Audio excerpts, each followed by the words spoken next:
আমি আপনাদের সামনে সূরা আল বাকারার 183 নম্বর আয়াত তেলাওয়াত করেছি।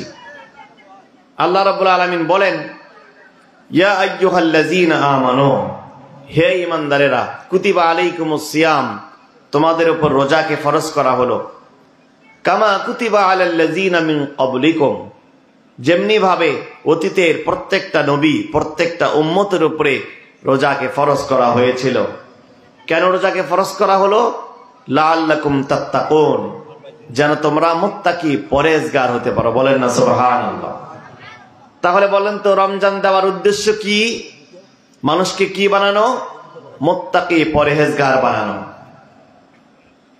শুধু তাই নয়, আমার মুসলমান ভাইরা, আল্লাহ রাব্বুল আলামিন যত ইবাদত বন্দেগী দুনিয়াতে দিয়েছেন, মুসলমানদেরকে যত ইবাদত বন্দেগী তিনি করতে বলেছেন, প্রত্যেকটা ইবাদতের মূল শিক্ষা হলো মানুষকে মুত্তাকি বানানো। বলেন সুবহানাল্লাহ। এই যে আমরা কোরবানি করি, 50,000 টাকা, 1 লক্ষ টাকা, 1.5 লক্ষ টাকা দিয়া গরু, উট, দুম্বা, ভেড়া, মহিষ আমরা জবাই করি। কোরবানি করার কি উদ্দেশ্য? আল্লাহ রাব্বুল আলামিন কোরআনে জানিয়েছেন, লা ইয়ানালাল্লাহু লুহুমুহা ওয়ালা দিমাউহা ওয়ালাকিন ইয়ানালুহুত তাকওয়া মিনকুম। বলেন আল্লাহু আকবার। আল্লাহ তাআলা বলছেন, বান্দা কোরবানি করো তোমরা, গোশত খাও তোমরা, হাড় খাও তোমরা, চামড়া বিক্রি করে টাকা এতিম আর মিসকিনদেরকে দান করো। আমি আল্লাহ গোশত চাই না, আমি আল্লাহর কাছে রক্ত আসে না, গোশত আসে না, চামড়াও চাই না। ওয়ালাকিন ইয়ানালুহুত তাকওয়া, আমি দেখতে চাই তোমার অন্তরটার মধ্যে আমি আল্লাহর ভয় ছিল কি ছিল না। শুধু তাই নয়, মুত্তাকি হওয়ার, এই কোরবানি করার উদ্দেশ্য বান্দা মুত্তাকি হওয়া। আমরা যে দৈনন্দিন 5 বার করে দৈনিক 5 ওয়াক্ত নামাজ আদায় করি, এই নামাজ আদায় করার উদ্দেশ্য হলো বান্দাকে মুত্তাকি বানানো। সূরা তাহার মধ্যে আল্লাহ জানিয়েছেন, ওয়া আকিমিস সালাতা লিযিকরি, আল্লাহ পাক বলছেন, ও আমার বান্দা, তুমি নামাজ কায়েম করো যাতে বেশি বেশি করে আমি আল্লাহকে স্মরণ করতে পারো। বলেন সুবহানাল্লাহ। শুধু তাই নয়, কুমতপুরের মুসলমানেরা, এই যে কোরআনটা আল্লাহ দিয়েছেন, এই কোরআনটাও দিয়েছেন মুত্তাকি বান্দাদের জন্য। কোরআনের শুরুতে আল্লাহ রাব্বুল আলামিন বলছেন, যালিকাল কিতাবু লা রাইবা ফীহি হুদাল লিল মুত্তাকিন। আল্লাহ বলেন, যালিকাল কিতাবু লা রাইবা ফীহি, এটা এমন একটা কিতাব যাতে কোনো সন্দেহ সংশয় নেই। হুদাল লিল মুত্তাকিন, আর কোরআনটা হচ্ছে মুত্তাকিদের জন্য হেদায়েত। তার মানে হলো, রোজার উদ্দেশ্য মুত্তাকি হওয়া, কোরবানির উদ্দেশ্য মুত্তাকি হওয়া, এরপরে নামাজের উদ্দেশ্য বান্দাকে মুত্তাকি বানানো। এরপরে আল্লাহ রাব্বুল আলামিন জান্নাত দেবেন মুত্তাকি বান্দাদেরকে। সুবহানাল্লাহ বলবেন না? আল্লাহ কোরআনে বলছেন, وَسَارِعُوا إِلَى مَغْفِرَةٍ مِّن رَّبِّكُمْ وَجَنَّةٍ عَرْضُهَا السَّمَاوَاتُ وَالْأَرْضُ أُعِدَّتْ لِلْمُتَّقِينَ। আল্লাহ বলেন, وَسَارِعُوا إِلَى مَغْفِرَةٍ مِّن رَّبِّكُمْ, তুমি দৌড়াও তোমার রবের ক্ষমার দিকে। যদি তোমার রবের ক্ষমা তুমি লাভ করতে পারো, ওয়াজান্নাতিন আরদুহাস সামাওয়াতু ওয়াল আরদ, আল্লাহ তোমাকে এমন জান্নাত দান করবেন, দুনিয়া এবং আসমানের থেকে সেই জান্নাতটা হবে অনেক গুণে বড়। উইদ্দাত লিল মুত্তাকিন, আর এই জান্নাতটা আল্লাহ মুত্তাকিদেরকে দান করবেন। বলেন না সুবহানাল্লাহ। শুধু তাই নয়, আল্লাহ রাব্বুল আলামিন সূরা নাজিয়াতে জানিয়েছেন, ফাআম্মা মান তাগা وآثر الحياة الدنيا فإن الجحيم هي المأوى। আল্লাহ বলেন, যারা মনের চাহিদাকে যারা প্রাধান্য দিল, দুনিয়ার খাহেশকে, মনের ইচ্ছাকে যারা প্রাধান্য দিল তাদের ঠিকানা জাহান্নাম। পক্ষান্তরে وَأَمَّا مَنْ خَافَ مَقَامَ رَبِّهِ وَنَهَى النَّفْسَ عَنِ الْهَوَى فَإِنَّ الْجَنَّةَ هِيَ الْمَأْوَى। পক্ষান্তরে মন চায় গান শোনার জন্য বান্দা গান শোনে না, মন চায় খারাপ জিনিস দেখার জন্য বান্দা খারাপ জিনিস দেখে না, মন চায় ফজরের সময় ঘুমিয়ে থাকার জন্য কিন্তু বান্দা আজান হলে মসজিদে ছুটে যায়। ওয়া আম্মা মান খাফা, যারা কিনা সব সময় আল্লাহকে ভয় করে, ফাইনাল জান্নাতি হিয়াল মাওয়া, তাদের ঠিকানা হলো চির সুখের জান্নাত। বলেন না সুবহানাল্লাহ। শুধু তাই নয়, সূরা রহমানে আল্লাহ জানিয়েছেন ওয়ালিমান খাফা মাকামা রাব্বিহি জান্নাতান ফাবিআইয়ি আলা'i রাব্বিকুমা তুকাজ্জিবান। আল্লাহ বলছেন যারা আমাকে দিনে রাতে পরিবার সমাজ রাষ্ট্রের সব জায়গায় আমি আল্লাহকে ভয় করে, তাদেরকে একটা নয় আমি আল্লাহ দুইটা জান্নাত দান করব। আবু হুরায়রা প্রশ্ন করলেন, ইয়া রাসূলুল্লাহ আল জান্নাতু মা বানাউহা, আল্লাহ রাব্বুল আলামিন যে জান্নাত মুত্তাকি বান্দাদেরকে দেবেন, এই জান্নাতটা কিসের তৈরি হবে? রাসূল বললেন লাবিনাতুম মিন যাহাবিন ওয়া লাবিনাতুম মিন ফিদ্দাতিন। হে আবু হুরায়রা, ওই যে আল্লাহ রাব্বুল আলামিন মুত্তাকিদের জন্য জান্নাত তৈরি করবেন, এই জান্নাতের একটা ইট হবে স্বর্ণের তৈরি, আর একটা ইট হবে রৌপ্যের তৈরি। সুবহানাল্লাহ বলতে ইচ্ছা করে না? আমার কথা কি বোঝেন ভাই? লাবিনাতুম মিন যাহাবিন ওয়া লাবিনাতুম মিন ফিদ্দাতিন, জান্নাতের একটা ইট সোনা তৈরি, আর একটা ইট হবে রৌপ্যের তৈরি। মশলা হিসাবে, সিমেন্ট আর বালি হিসাবে মিশকো আম্বর আল্লাহ ব্যবহার করবেন। মিশকো আম্বরের ঘেরান 24 ঘন্টায় জান্নাতীদের নাকের মধ্যে পৌঁছতে থাকবে। এই জান্নাত আমরা পেতে চাই কি চাই না? সবাই বলেন না জান্নাত পেতে চাই কি চাই না? কারা কারা চাই হাত তোলেন তো দেখি। দেখেন তো কে হাত তোলে নাই, মানে জান্নাত পাওয়ার ইচ্ছাটাও নাই। বলেন নারায়ে তাকবীর, নারায়ে তাকবীর। আল কোরআনের আলো, আল হাদিসের আলো, আজকের মাহফিল। বিরক্ত হচ্ছেন ভাইরা আমার? আমরা জান্নাত পেতে চাই, আর জান্নাত আল্লাহ কাদেরকে দেবেন? মুত্তাকিদেরকে। আর আল্লাহ বলতেছেন লাআল্লাকুম তাত্তাকুন, যদি রোজা রাখতে পারো, যদি রমজানের যাবতীয় বিধিবিধান মেইনটেইন করে রমজানটাকে ফ্রুটফুল করতে পারো, রমজানটাকে যদি হক আদায় করে রমজানটাকে এনজয় করতে পারো, রমজানের হক আদায় করতে পারো, আল্লাহ তোমাদেরকে মুত্তাকি বানাবেন, আর মুত্তাকি হলে তোমরা জান্নাতে চলে যাবে। তাহলে আমাদের রোজার বিধিবিধানটা জানা দরকার আছে না নাই? সবাই কথা বলেন না কেন? জানা দরকার আছে না নাই? এক নম্বরে আল্লাহ বলছেন কামা কুতিবা আলাল্লাযিনা মিন ক্বাবলিকুম, রোজা শুধু আমাদের উপরেই ছিল না, সমস্ত নবী আলাইহিমুস সালামের উপরে রোজা ফরজ ছিল, সমস্ত নবীর উপরে। যেমন আদম আলাইহিস সালাম সিয়ামে, আদম আলাইহিস সালাম সালাসাত আইয়ামিন ফি কুল্লি শাহরিন, এটা রোজার ইতিহাস বলছি। আদম আলাইহিস সালামের রোজা ছিল প্রত্যেক মাসের 3 দিন, দ্যাট মিনস আইয়ামে বীজ। প্রত্যেক আরবি মাসের 13, 14 এবং 15 তারিখ তার উপর রোজা ফরজ ছিল। বলেন না সুবহানাল্লাহ। অধিকাংশ নবীর উম্মতের এই রোজাটাই বেশি ছিল, আইয়ামে বীজের রোজা। এরপরে মুসা আলাইহিস সালামের রোজা ফরজ ছিল ইয়াউমে আশুরা, মুহররম মাসের কয় তারিখ? 10 তারিখ। এই রোজাটা ছিল মুসা আলাইহিস সালামের উম্মতের উপরে ফরজ।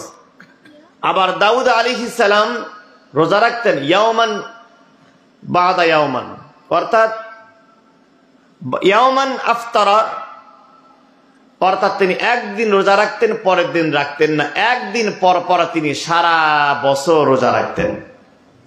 সুবহানাল্লাহ বলতে ইচ্ছা করে না? আজকে রোজা কালকে নেই, তারপরের দিন রোজা তারপরের দিন নেই, তার মানে একদিন পর পর তিনি রোজা রাখতেন। এটা দাউদ আলাইহিস সালামের রোজা ছিল। আবার মারিয়াম আলাইহিস সালামের রোজা ছিল, সারাদিন খাবেন, দাবেন, পানাহার করবেন, স্ত্রী সহবাস করবেন, কোনো সমস্যা ছিল না। কিন্তু রোজা থাকলে কথা বলতে পারবেন না। সুবহানাল্লাহ বলবেন না? এ কেমন রোজা? রোজা থাকবেন, আপনি পেট ভরে খাবেন, পানি পান করবেন, স্ত্রী সহবাস করবেন, কিচ্ছু হবে না। কিন্তু সুবে সাদিক থেকে মাগরিবের আগ পর্যন্ত কি করতে পারবেন না। আচ্ছা বলুন তো, ওটা সহজ নাকি কঠিন কাজ ছিল? কঠিন নয়? আপনাকে যদি বলা হয় যে আপনাকে কোরমা দেওয়া হবে, পোলাও দেওয়া হবে, কিন্তু সারাদিন কথা বলবেন না, আপনি পারবেন? অনেক কঠিন কাজ। আল্লাহ তাআলা বলেন, মারিয়াম আলাইহিস সালাম বলে, ইন্নী নাযারতু লির-রহমানি সাওমা ফালান উকাল্লিমা আল-ইয়াওমা ইনসিয়া। যখন মারিয়াম আলাইহিস সালাম তার সন্তান ঈসা আলাইহিস সালামকে নিয়ে তিনি তার গ্রামে আসলেন, তখন তার লোকজন বলাবলি করতে লাগলো, মারিয়াম তোমার তো স্বামী নাই।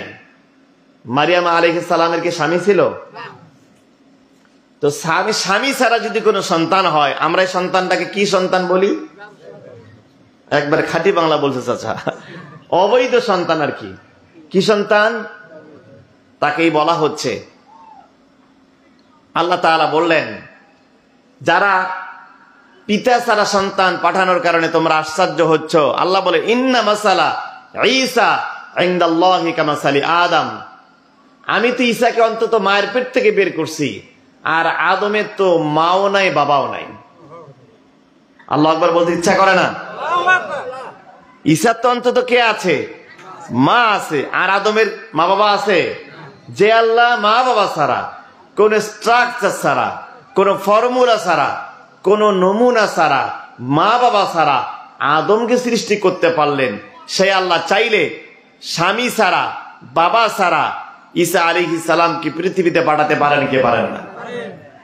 যখন তিনি আসলেন, এলাকার লোকজন তাকে বলাবলি করতেছে যে তুমি এ সন্তান কই পাইলা, তোমার কার কাছ থেকে সন্তান নিয়েছো, তোমার স্বামীকে? তিনি এবার বলেন, ইন্নী নাযারতু লির-রহমানি সাওমা। সাওমুন মানে কি? রোজা। ইন্নী নাযারতু লির-রহমান, নাযারতু মানে আমি মান্যত করেছি, লির-রহমান মানে রহমানের জন্য, সাওমা আমি আজকে রোজা আছি। আর রোজাটা কি? ফালান উকাল্লিমা আল-ইয়াওমা ইনসিয়া, আমি কোনো কথাই বলবো না। তার মানে কথা না বলাটাই রোজা। শুধু তাই নয়, ইসলামে আমাদের নবী সাল্লাল্লাহু আলাইহি ওয়াসাল্লামের উপরেও রোজা যখন শুরু হয়, শুরুর দিকে রোজার বিধানটা ছিল ইফতারি করার পরে পরে কিছুক্ষণ খেতে পারবেন, এশা পর্যন্ত, এশার মধ্যে খেয়ে নিতে হবে। এর মাঝখানে যদি ঘুমায় যান, আবার পরের দিন ইফতারির পরে খেতে হবে। সহজ ছিল নাকি কঠিন ছিল? একজন আনসারী সাহাবী সারাদিন মাঠে কাজ করেছেন, ক্লান্ত হয়ে এসে ইফতারি করার পর স্ত্রীকে বলছেন, আমি একটু ঘুমায় গেলাম, আমাকে ডাক দিও। ওই সাহাবী তার স্ত্রী ভুলে গেছেন, ডাকতে দেরি করে ফেলছেন, এখন তো আর খাওয়া যাবে না, আবার পরের দিন মাগরিবের পর খেতে হবে। ওই সাহাবী পরের দিন অসুস্থ হয়ে গেলেন, ক্লান্ত হয়ে গেলেন। আবার ওমর রাদিয়াল্লাহু তাআলা আনহু যেহেতু এশার পরে গিয়া পরের দিন পর্যন্ত খাওয়াও যেত না, রাত্রিবেলা স্ত্রীর সহবাস করা যেত না, এশার নামাজের পরে গিয়া, তখন ওমর রাদিয়াল্লাহু স্ত্রীর সাথে সহবাস করে ফেলছেন। আর ওই সাহাবী ক্লান্ত হয়ে গেছেন। দুইজন সাহাবী রাসূলকে এসে বলতেছেন, ইয়া রাসূলুল্লাহ, আমাদের জন্য এই রোজাটা অনেক কঠিন হয়ে যাচ্ছে, আল্লাহ পাক যেন আমাদের জন্য এই রোজাটাকে সহজ করে দেন। আল্লাহ রাব্বুল আলামিন সহজ করে দিলেন। আল্লাহ বললেন, এখন থেকেই খয়তুল আবিয়াদুল আসওয়াদু মিনাল ফাজর, অর্থাৎ সূরা বাকারায় আল্লাহ বলছেন সুবে সাদিক থেকে সূর্যাস্ত পর্যন্ত খাওয়া, পানাহার, পাপাচার, কামাচার, স্ত্রী সহবাস বাদ দিয়ে তোমরা ইফতারির পর থেকে সুবে সাদিকের আগ পর্যন্ত খাবে দাবে পানাহার করবে, কোনো সমস্যা হবে না। বলেন না সুবহানাল্লাহ। তাহলে আমাদের রোজাটা সহজ নাকি কঠিন? জোরে বলেন, সহজ নাকি কঠিন? সহজ। আমার ভাইরা, এই সহজ রোজা আল্লাহ রাব্বুল আলামিন আমাদেরকে দিলেন। এই রোজার বিধানের ক্ষেত্রে কিছু বিধান আছে, এই বিধানগুলো যদি আমরা না জানি তাহলে আমাদের রোজাটা ফ্রুটফুল হবে না। আমরা এই রমজানের বিধান নিয়ে কিছু কথা বলবো, আপনারা শুনতে রাজি আছেন? আল্লাহ বলছেন, ওয়াকুলু ওয়াশরাবু হাত্তা ইয়াতাবায়্যানা লাকুমুল খায়তুল আবিয়াদু মিনাল খায়তিল আসওয়াদি মিনাল ফাজর। এই আয়াতে অর্থাৎ এখানে সুবে সাদিকের বর্ণনা দেওয়া হয়েছে। সুবে সাদিক থেকে সূর্যাস্ত পর্যন্ত খাওয়া দাওয়া পানাহারকে আল্লাহ নিষিদ্ধ করেছেন। তো এই রমজানটাকে সামনে যেহেতু রমজান মাস আসছে, রোজাটা কিভাবে রাখলে, তারাবি নামাজ কিভাবে পড়লে আমাদের রোজাগুলো কবুল হবে, আমরা এই নিয়ে কিছু আলোচনা করব। আপনারা শুনতে রাজি আছেন ইনশাআল্লাহ? সবাই বলেন না ইনশাআল্লাহ? 1 নম্বর রমজানের গুরুত্ব এবং ফজিলত বলছি। 1 নম্বর হচ্ছে রাসূলুল্লাহ শাবান মাসে একটা বক্তব্য দিয়েছেন সাহাবীদের সামনে। তিনি বলেন, হাদিসটি বর্ণনা করেছেন সালমান ফারসি রাদিয়াল্লাহু তাআলা আনহু, রাসূল শাবান মাসের শেষ জুমায় খুতবা দিচ্ছেন, ইয়া আইয়ুহান নাস, হে মানব সকল, কদ আযাল্লাকুম শাহরুন আযীম, আমাদের সামনে এক মহান অত্যন্ত গুরুত্বপূর্ণ মাস সমাগত। শাহরু মুবারাকুন, এই মাসটা হচ্ছে অত্যন্ত বরকতপূর্ণ একটা মাস। শাহরুন ফীহি লাইলাতুন খায়রুম মিন আলফি শাহরিন, এই মাসে এমন একটা রাত আছে যেই রাতে যদি কেউ ইবাদত করে 1000 মাস ইবাদত করার সওয়াব আল্লাহ তাআলা আমলনামায় দান করেন। রাসূল বলেন, জাআলাল্লাহু সিয়ামাহু ফারিদাতুন, আল্লাহ রাব্বুল আলামিন এই মাসে রোজা রাখাকে ফরজ করেছেন। ওয়া কিয়ামু লাইলাতান তাতাওয়ান, এবং এই রাতের তারাবি নামাজকে, রমজান মাসের তারাবি নামাজটাকে আল্লাহ তাআলা অন্যতম দায়িত্ব হিসাবে অর্পিত করেছেন। এখন অনেকের মাসআলা হলো, হুজুর তারাবি নামাজ 8 রাকাত পড়বো নাকি 20 রাকাত পড়বো? এই দ্বিধা দ্বন্দ্ব আসরা নাই। এ মারামারি কিলেকিলি কিন্তু কয়েকদিন পর শুরু হবে।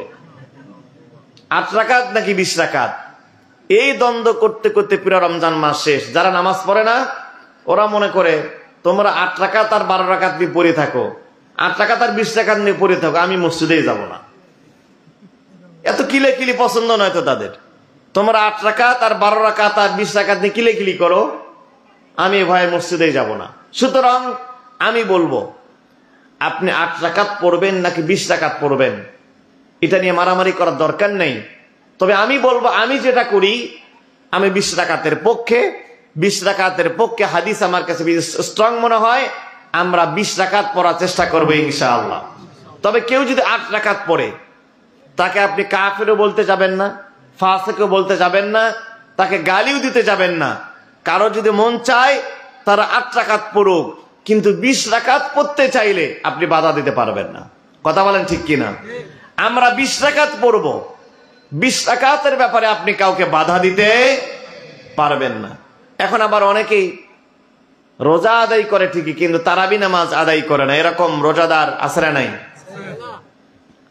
আমি বলবো যে, আচ্ছা বলেন তো, আপনার পেটের দাম বেশি নাকি পিঠের দাম বেশি? কথা বোঝেন নাই মনে হয়। ডান চোখের দাম বেশি না বাম চোখের দাম বেশি? একটার দাম বেশি, আরেকটার দাম নাই। সমান গুরুত্ব কিনা? পেট যদি না থাকে আপনার পিঠ বাঁচবে? ডান হাতের দাম বেশি নাকি বাম হাতের দাম বেশি? উভয়ের দাম বেশি। তো ঠিক একই ভাবে রোজাটা যেরকম জরুরি, রাত্রিবেলার কিয়ামুল লাইল, তাহাজ্জুদ, এরপরে ফরজ নামাজ, এগুলোও কিন্তু অনেক দামি। কথা বলেন ঠিক কিনা? এটা তারাবি নামাজের কথা বললাম, আর ফরজ নামাজ তো আছেই। রোজা যেরকম দামি, তারাবি নামাজকেও, কিয়ামুল লাইলকেও এরকম দামি মনে করে আদায় করতে হবে। তাহলে রমজানুল মুবারকের 1 নম্বর গুরুত্ব হচ্ছে, রাসূলুল্লাহ রমজান আসার আগেই অত্যন্ত গুরুত্বপূর্ণ একটা বয়ান করেছেন, ভাষণ দিয়েছেন, খুতবা দিয়েছেন, সাহাবায়ে কেরামকে সতর্ক করেছেন। আমার ভাইরা, 2 নম্বর হলো রমজানুল মুবারকের গুরুত্ব হলো, রাসূল বলেছেন প্রত্যেকটা জিনিসের নেতা আছে। লিকুল্লি শাইইন সাইয়্যিদ, প্রত্যেকটা জিনিসের নেতা আছে। মানুষ যখন বসে, বসারও একটা নেতা আছে। কিবলামুখী হয়ে বসাটা হলো বসার মধ্যে সবথেকে উত্তম বসা। বলেন না সুবহানাল্লাহ? সুতরাং মাসের মধ্যে একটা নেতা আছে, সেই নেতার নাম হল রমজানুল মুবারক। বলেন না সুবহানাল্লাহ?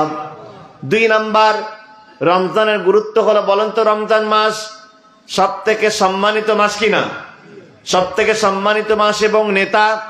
3 নম্বরে রমজানুল মুবারকের যেই শব্দগুলো রমজানে ব্যবহার আল্লাহ করেছেন, র, মিম, দদ, আলিফ এবং নুন, 5টা অক্ষর আছে। এই 5টা অক্ষর দিয়ে 5টা শব্দ আছে। রতে রহমতুল্লাহ অথবা রেদওয়ানুল্লাহ। যারা রমজান মাসে রোজা রাখবে, তারাবি, সিয়ারি, ইফতারি করবে, আল্লাহ রাব্বুল আলামিন তাদের উপর সারা মাস ধরে রহমত নাজিল করবেন। রেদওয়ানুল্লাহ, আল্লাহ তাদের উপর রাজি থাকবেন, খুশি থাকবেন, সন্তুষ্ট থাকবেন। 2 নম্বরে রর পরে মিম আছে, রমাদান। রমাদান, মিমতে মাগফিরাতুল্লাহ। যারা রমজানে রোজা, তারাবি, সিহরি, ইফতার যারা করবে, আল্লাহ রাব্বুল আলামিন তাদেরকে ক্ষমা করে দেবেন। 3 নম্বরে দদ, দতে জিম্মাতুল্লাহ। যারা মাস ব্যাপী রোজা আদায় করবে, তারাবি, সিহরি, ইফতার করবে, আল্লাহ রাব্বুল আলামিন তাদের জান্নাতের জিম্মাদার আল্লাহ নিজে হয়ে যাবেন। আলিফতে উলফাতুল্লাহ। যারা রমজান মাসে রোজা রাখবে, আল্লাহ রাব্বুল আলামিন তাদেরকে ভালোবাসা শুরু করবেন, আল্লাহ তাদের সাথে বন্ধুত্ব স্থাপন করবেন। এরপরে সর্বশেষ নুন, নুনতে নিয়ামাতুল্লাহ। যারা রমজানে রোজা রাখবে, তারাবি, সিহরি, ইফতার করবে, আল্লাহ রাব্বুল আলামিন তাদের উপর অসংখ্য নিয়ামত নাজিল করবেন। শুধু তাই নয়, লিসানুল আরবে রমজানের অর্থ করা হয়েছে শুকিয়ে যাওয়া, জ্বালিয়ে দেওয়া। 2টা অর্থ করা হয়েছে লিসানুল আরব। আরবি ভাষার অন্যতম একটা অভিধান, একটা হলো শুকিয়ে যাওয়া, আর একটা জ্বালিয়ে দেওয়া। জ্বালিয়ে দেওয়া কেন? রমজান আসার পর মানুষের যত গুনাহের খাতা আছে, হাজার হাজার পাহাড় পরিমাণ গুনাহগুলোকে রমজান জ্বালিয়ে পুড়িয়ে সারখার করে দেয়। 2 নাম্বার, শুকিয়ে যাওয়াতে কি বোঝায়? শুকিয়ে যাওয়া হলো আরব দেশে কিছু পাথর আছে, এই পাথরগুলো হাজার বছর ধরে রোদের তাপে পুড়ে পুড়ে শুকিয়ে গেছে। এই জন্য দেখবেন মক্কার লোকেরা, রসুলের জামানার লোকেরা, তারা ক্ষুধা লাগলে পেটের মধ্যে পাথর বাঁধত। ইতিহাস আপনারা পড়েন নাই? এরকম আপনারা গল্প শোনেন নাই? সাহাবায়ে কেরাম, এমনকি রাসূলুল্লাহ, তিনি খন্দকের যুদ্ধে নিজে পাথর পেটের মধ্যে বেঁধেছিলেন। কেন তারা পাথর বাঁধতেন? পাথরের মধ্যে রয়েছে আর্দ্রতা। আল্লাহ কোরআনের অসংখ্য জায়গায় পাথর নিয়ে কথা বলেছেন। আমার ভাইরা, আমি সেদিকে যাব না। এই পাথরের মধ্যে আর্দ্রতা রয়েছে। এই আর্দ্রতার কারণে পেটে পাথর বাঁধলে মানুষের ক্ষুধাটা সাময়িক হালকা হয়ে যায়। বলেন না সুবহানাল্লাহ। সুতরাং কেউ যদি রোজা রাখে, রমজানুল মুবারকের কারণে আল্লাহ রাব্বুল আলামিন তার জিন্দেগীর সমস্ত গুনাহগুলো পুড়ে সারখার করে দেবেন।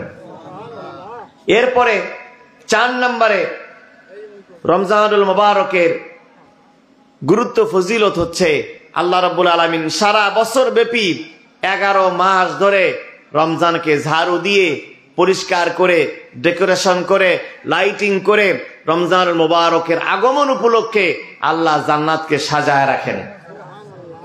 জান্নাতকে সাজানো হয় 11 মাস ধরে। জান্নাতকে ডেকোরেশন করা হয়, লাইটিং করা হয়, ডেকোরেটিং করা হয় রমজানের আগমন উপলক্ষে। বলেন না সুবহানাল্লাহ। আমার ভাইরা, 5 নম্বরে রমজান যেদিন আগমন করে, বিশ্বনবী জনাবে মুহাম্মদ রাসূলুল্লাহ সাল্লাল্লাহু আলাইহি সাল্লাম বলেন, ইজা দাখালা রমাদান, যেই দিন পৃথিবীর বুকে রমজানুল মুবারক আগমন করে, ফুতিহাত আবওয়াবুস সামা, আল্লাহ আসমানের সমস্ত দরজাগুলো খুলে দেন।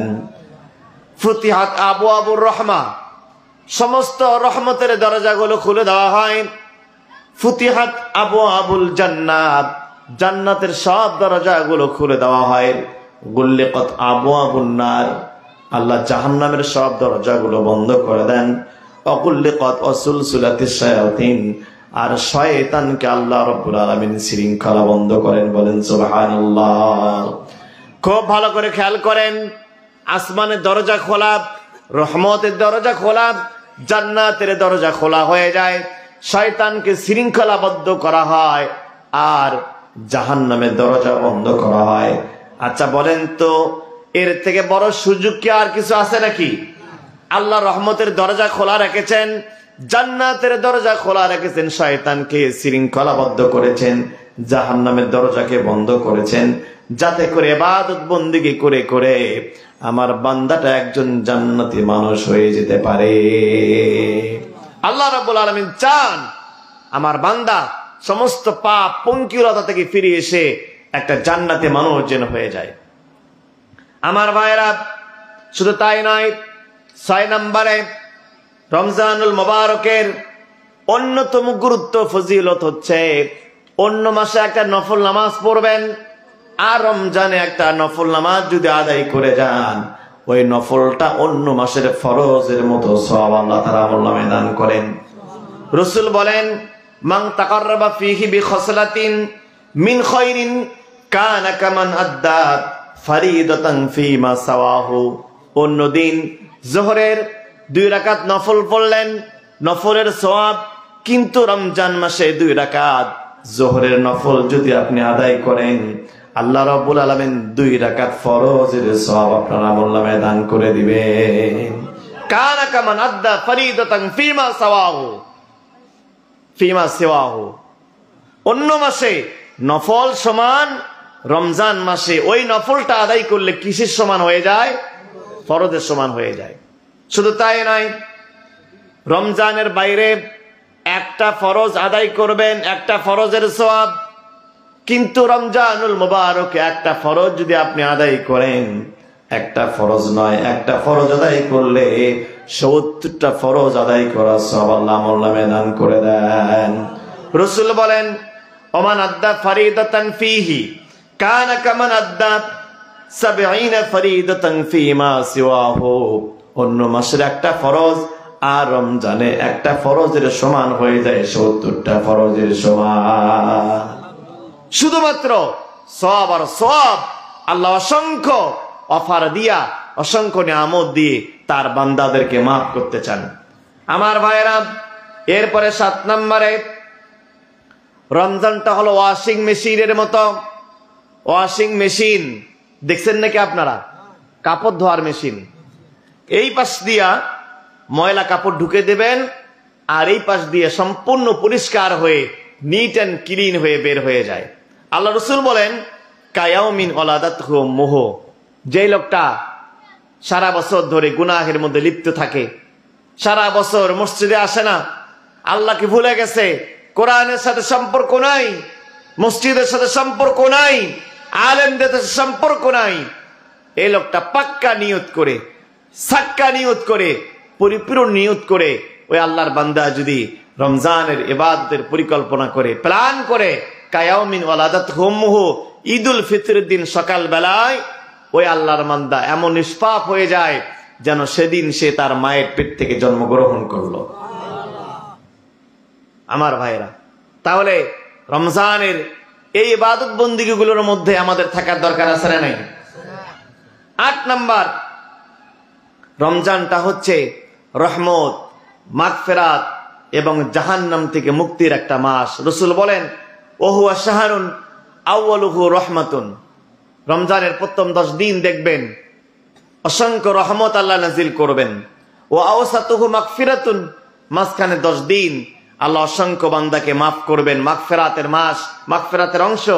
শেষের 10 দিন ওয়া আখিরুহু ইতকুম মিনান নার, শেষের 10 দিনে অসংখ্য জাহান্নামী বান্দাদেরকে জাহান্নামের খাতা থেকে নাম কেটে দিয়া আল্লাহ জান্নাতীদের তালিকার মধ্যে অন্তর্ভুক্ত করবেন। এরপরে 9 নাম্বার হলো রমজানটা হলো ডিসকাউন্টের মাস। সুবহানাল্লাহ বলবেন না? ডিসকাউন্টের মাস। এই যে আপনাদের কুমিতপুর বাজারে পুরা রংপুর বিভাগ জানে এখানে কম টাকায় গরুর গোশত বিক্রি করা হয়। আমাকে সেদিন গাইবান্ধা থেকে একজন ফোন দিছে, আমার একজন পরিচিত ব্যক্তি, যে ভাই ওখানে নাকি গরুর গোশত খুব কম দামে পাওয়া যায়। এনারা যে কেন কম দামে দেয় আমি নিজে ওটা জানি না। অনেকে বলে ভেজাল টাজাল চড়াই গরু টুরু জবাই করে। আপনাদের এলাকায় দুর্নাম আমি করতেছি না, যাক আলহামদুলিল্লাহ। এটা সুনাম সুখ্যাতি ছড়িয়ে গেছে এখানকার মানুষের। আপনাদের এই যে ভালোবাসা, রংপুর থেকে বিভিন্ন এলাকা থেকে এখানে গোশত নিতে আসে, তার কারণে একটু কম দামে পাওয়া যায়। অফার আমরা খুঁজি। যদি কুমিতপুর বাজারের কোনো কসাই ঘোষণা করে যে আজকে সকাল 7টার মধ্যে যদি কেউ আসে 10 কেজি গরুর গোস্ত কিনলে আরো 10 কেজি ফ্রি। কি হবে অবস্থাটা বলেন তো? সিরিয়াল ধরবে না? পুরা কুমিতপুর বাজার রাত 3টার আগে দেখবেন পুরা প্যাকড হয়ে গেছে। কুমিতপুর বাজারে পুলিশ দিয়েও কিন্তু মানুষ নিয়ন্ত্রণ করতে পারবেন না, তার কারণ 10 কেজি কিনলে 10 কেজি ফ্রি। আল্লাহ তাআলা বলেন, বান্দা তুমি গরুর গোস্তের দাম বোঝো, এই জন্য তুমি 10 কেজি গরুর গোস্ত কিনলে 10 কেজি ফ্রি পাওয়া যায়, তুমি লাইন ধরবে। তোমাকে যদি বলা হয় যে একটা মোবাইল কিনলে আর একটা মোবাইল ফ্রি, মোবাইলের দোকানে সিরিয়াল দিতে হবে, জায়গা হবে না লোকের, আল্লাহ বলতেছেন আমি তোমাকে অফার দিয়ে রাখতেছি। কুল্লু আমালিন ইবনু আদমা ইদাফুল হাসানাতু বিআশরি আমসালিহা। বলেন না সুবহানাল্লাহ। আল্লাহ বলেন, বান্দা আমি এত দয়াবান, আমি দেওয়া শুরু করে 10 দিয়া। আমি আল্লাহর খাতায় 1 বলতে কিছু নাই। তুমি দিয়েছো 1 টাকা, আমি আল্লাহ 10 টাকার সওয়াব লিখে দেই। আল্লাহ দেওয়া শুরু করেন 10 দিয়া। আল্লাহ কখনো 1 টাকা, আল্লাহ যেহেতু বড়, তিনি 10 দিয়ে শুরু করেন। ইদাফুল হাসানাতু বিআশরি আমসালিহা।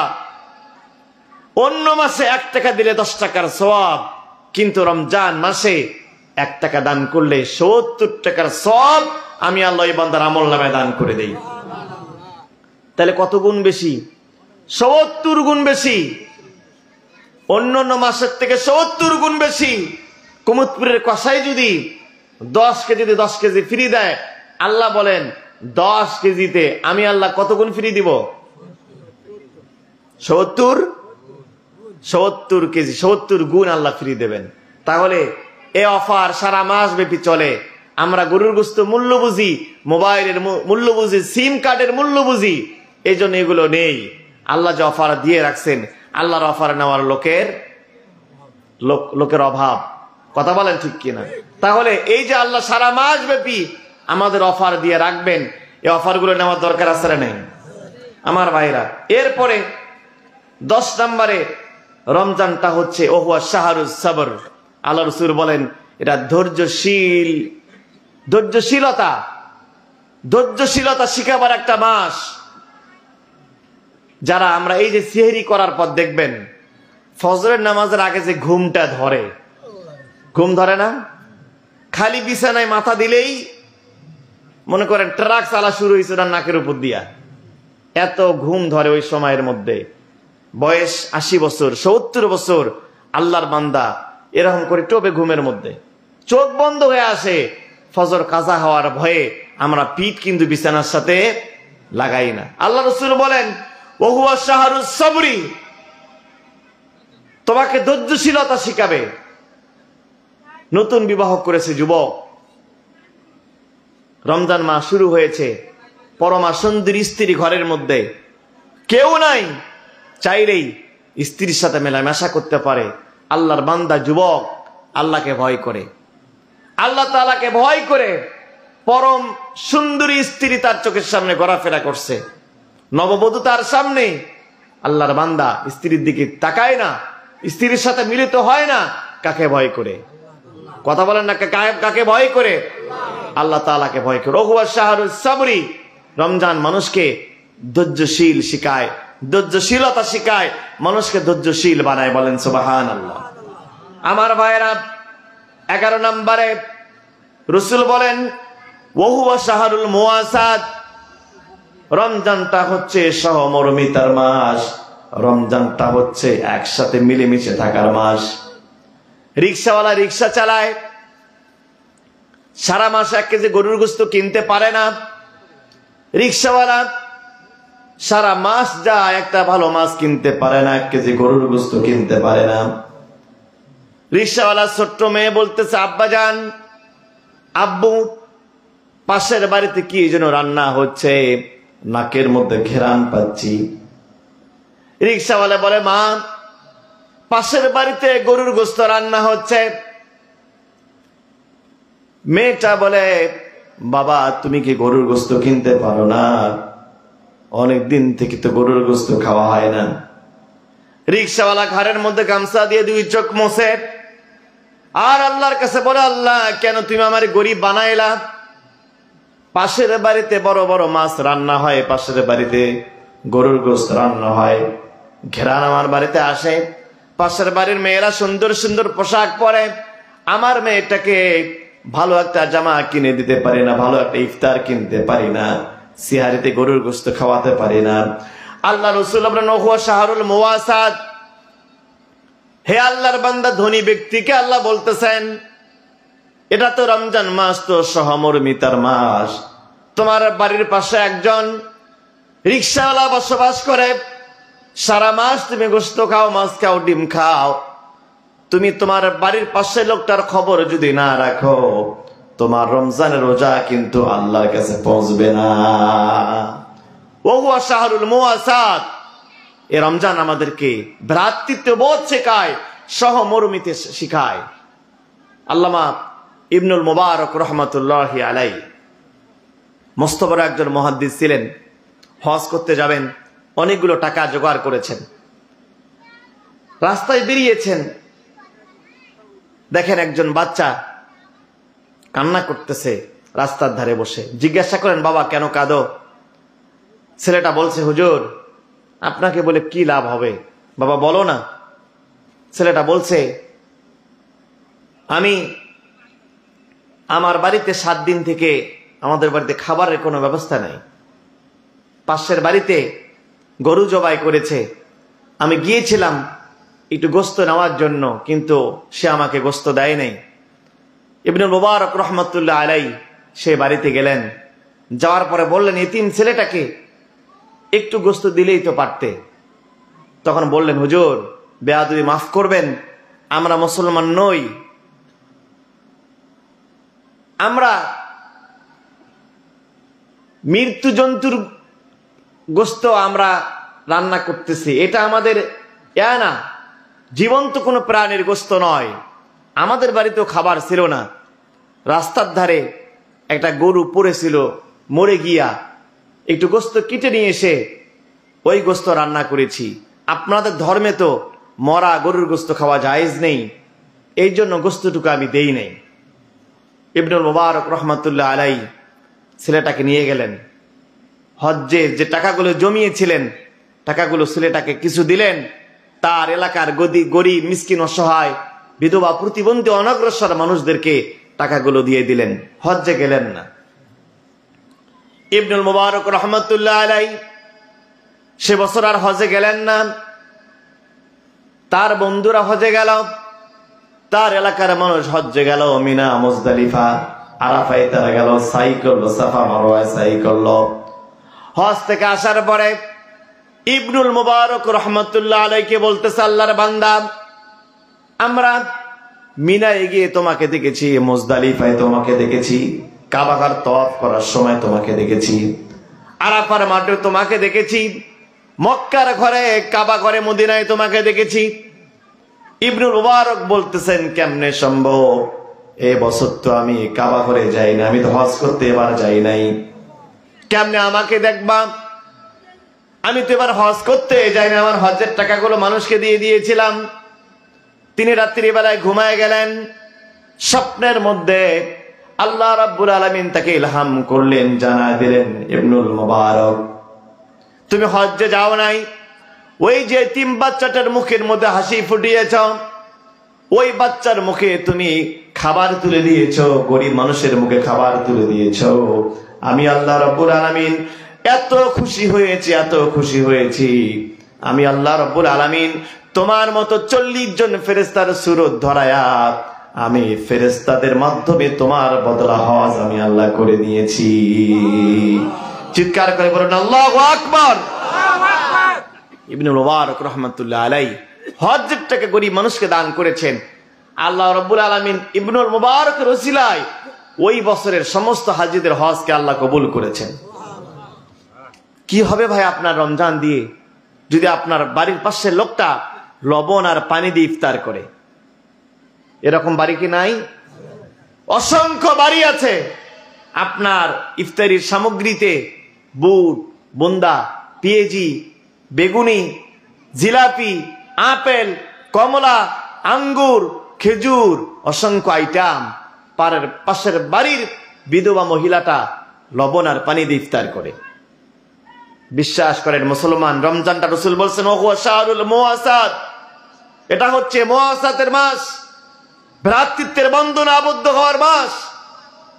গরিব, মিসকিন, অসহায়, সাদা, কালো, উঁচু, নিচু, এরপরে কে কোন কালারের, এটা ভেদাভেদ ভুলে গিয়ে যারা আমরা মুসলমান পদবাচ্যে বিবেচিত, সবাইকে এক কাতারে এক প্ল্যাটফর্মে নিয়ে আসার জন্যই রমজানকে নিয়ে আসা হয়েছে। বলেন না সুবহানাল্লাহ।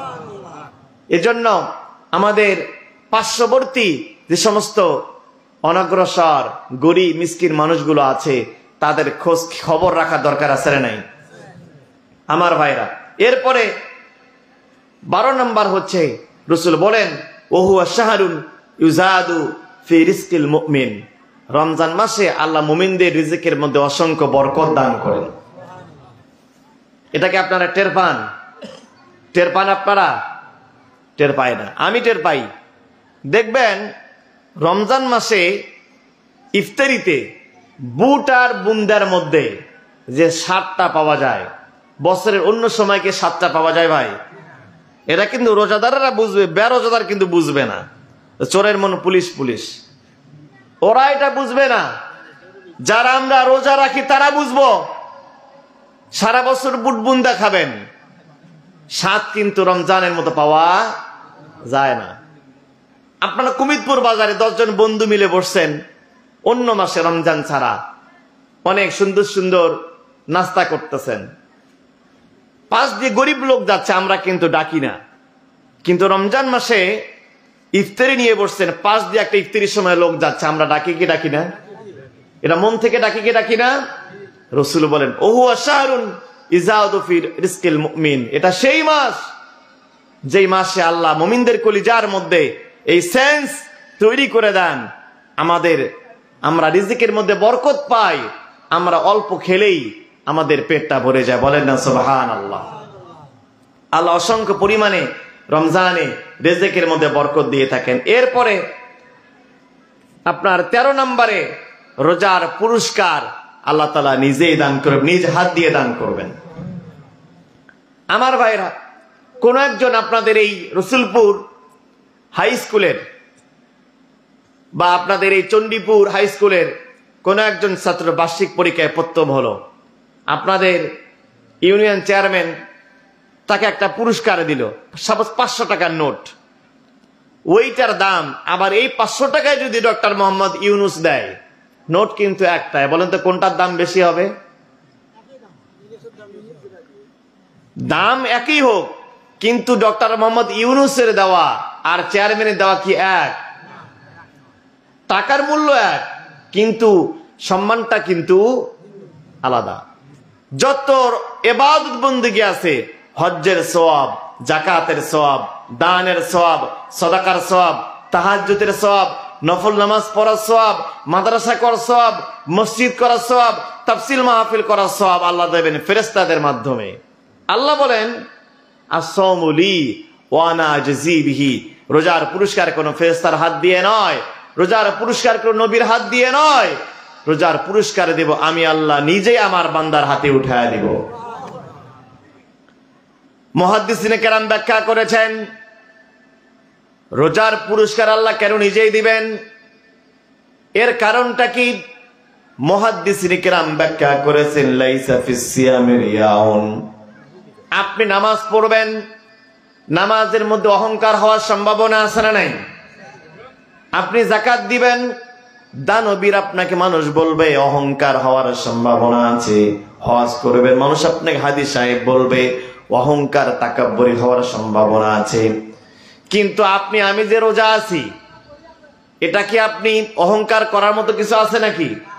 আপনি যে রোজা আছেন এটা কিন্তু মানুষকে দেখাবার কোনো সুযোগ, যত করে আপনি মুখ দিয়ে না বলবেন আমি রোজা আছি, অহংকার করার মতো কোনো অবস্থা নাই রোজার মধ্যে, যেহেতু কোনো রিয়া নাই, তাকাব্বুরি নাই, অহংকার নাই। এই জন্য রোজা যেহেতু বান্দা আল্লাহর জন্য করে, আর এই জন্য রোজার পুরস্কার আল্লাহ নিজেই তার বান্দাকে দান করবেন। আমার ভাইরা, 14 নম্বর, বিশ্বনবী জনাবে মুহাম্মদুর রাসূলুল্লাহ বলেছেন কিয়ামতের ময়দানে রোজাদারদের জন্য জান্নাতে একটা স্পেশাল গেট বানানো হবে। ওই গেট দিয়া কোন হাদিস সাহেব নয়, কোন হাফেজ সাহেব নয়, কোন মুফতি সাহেব নয়, কোন মুহাদ্দিস নয়, কোন মুফাসসির নয়, কোন দানবীর নয়, শুধুমাত্র রোজাদার ব্যক্তিরাই সেই গেট দিয়ে প্রবেশ করবে। রাসূল বলেন ইন্না ফিল জান্নাতি সামানিয়াতু আবওয়াব, জান্নাতের 8টা দরজা থাকবে। ফীহি বাবুন ইউসাম্মা রায়্যান, ওই গেটের মধ্যে একটা গেট থাকবে, যেই গেটের নাম হবে রায়্যান। বলেন তো গেটটার নাম কি? আরো চিৎকার করে বলেন, সেই গেটটার নাম কি? রায়্যান। রাসূল বলেন লা ইয়াদখুলুহু ইল্লা সাইমুন, ওই গেট দিয়ে শুধুমাত্র রোজাদার ব্যক্তিরাই প্রবেশ করতে পারবে। ফেরেশতারা কেমনে বুঝবে এটা রোজা ছিল কিনা? চোর, বাটপার, ধান